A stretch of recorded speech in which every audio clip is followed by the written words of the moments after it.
From Washington, this is VOA News.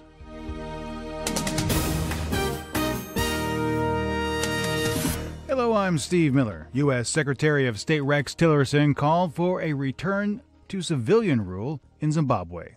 Zimbabwe has an opportunity to set itself on a new path, one that must include democratic elections and respect for human rights.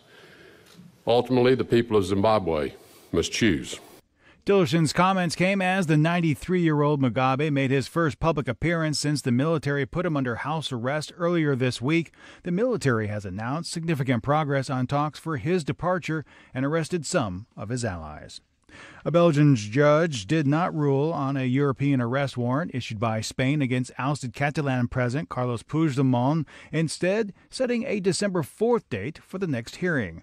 Robert Raffaele has more. Madrid issued the warrant for Puigdemont and the 4 ex-ministers after they fled to Brussels last month and ignored a summons to appear before a Spanish judge, claiming they would not get a fair trial. They face charges of rebellion and sedition for their roles in the region's independence drive. Spanish authorities had removed Puigdemont and his 13-member cabinet from office for pushing ahead with secession. At least 20 internally displaced persons were killed by a car bomb Friday in Syria, an attack that has been blamed on Islamic State. The Syrian Observatory for Human Rights Monitor put the death toll at 26, adding that 12 of the victims were children. Syrian state broadcaster Sana said that 30 others were injured at a site where displaced families were relocated in eastern Syria near the city of Deir el-Zor.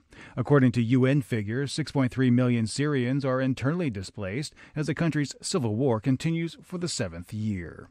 This is VOA News.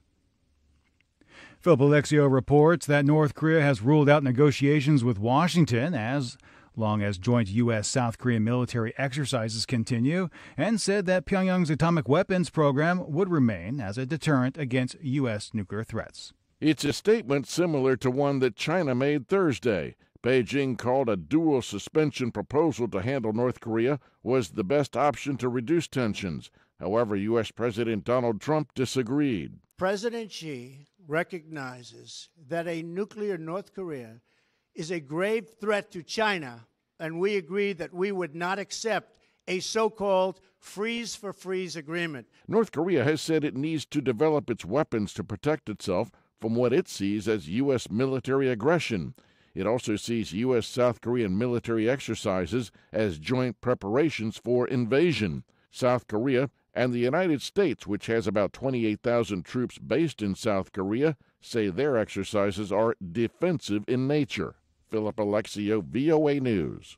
At least 5 people were killed Friday in confrontations between Kenyan police and supporters of ousted opposition leader Raila Odinga as tensions over disputed presidential elections continued. Police fired live rounds and tear gas to prevent Odinga's convoy from making its way from the airport to Nairobi's main park so he could address supporters after returning from a trip overseas. Earlier this week, police warned they would not allow a ceremony to welcome Odinga back from speaking engagements abroad. Opposition legislators had urged supporters to come out more than 1 million strong. Police said 5 people were killed by mobs that stoned them to death when they were caught stealing during the confrontations. But mortuary attendants and eyewitnesses said police shot them. The nullification of Kenya's August election was the first time a court in Africa had overturned a presidential vote. At least 70 people have died in political unrest since then. The majority opposition demonstrators shot by police during protests. Milar Sega, VOA News. Amnesty International alleged Friday that Philippine troops detained and tortured civilians trying to flee a besieged southern city during a 5-month battle with militants loyal to the Islamic State group. The U.S.-backed military campaign to retake Marawi claimed the lives of more than 1,100 people, including around 900 militants, displaced 400,000 residents, and reduced large parts of the city to rubble.